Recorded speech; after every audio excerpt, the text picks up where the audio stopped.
Thank you, everyone. So, yes, we're going to be having a little conversation about psychedelics, and what I'm advocating is a conversation about psychedelics. Huh? Yes, you get it? All right, good.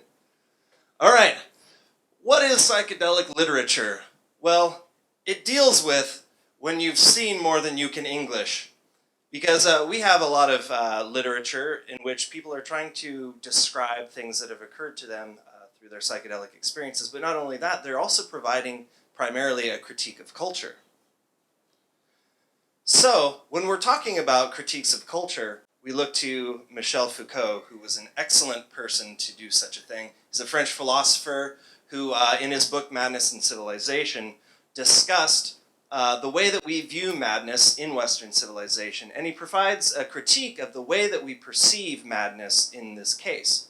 And this provides a template for me in my own research in looking at psychedelic literature and kind of the struggle between society and people in the psychedelic community.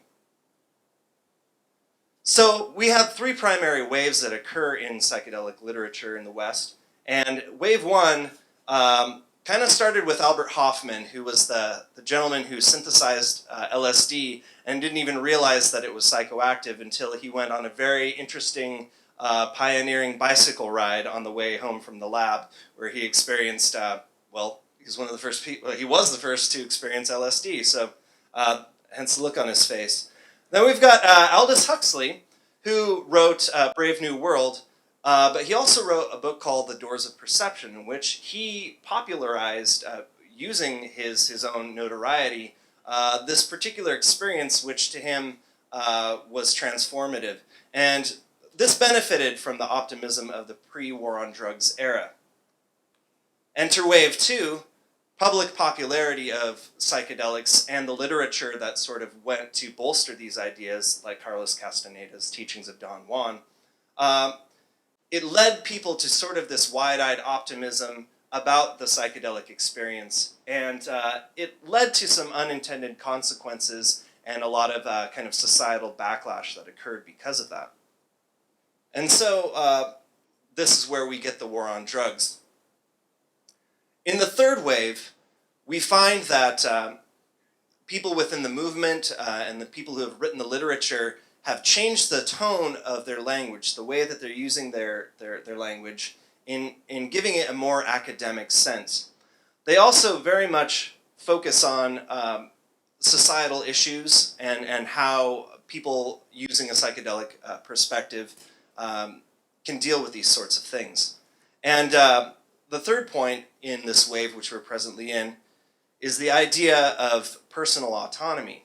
Now, when we talk about consciousness and we talk about the war on drugs and what is safe for you and what isn't, Terence McKenna here is one of the primary sources in my literature and one of the biggest psychedelic writers.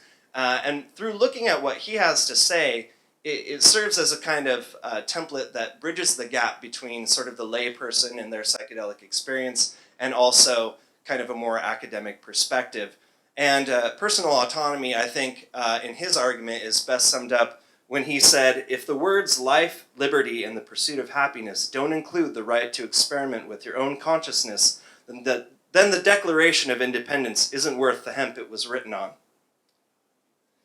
So this serves as a turning point, and through using Foucauldian textual analysis, I can do a critique of this psychedelic literature through these waves. And this is what I'm hoping to do, is open up a new academic conversation about the literature. And as this filters through, as we get out the propaganda that came from the war on drugs, but also address the propaganda that came from the psychedelic movement, we can change public perception to a more accurate perspective. Thank you very much.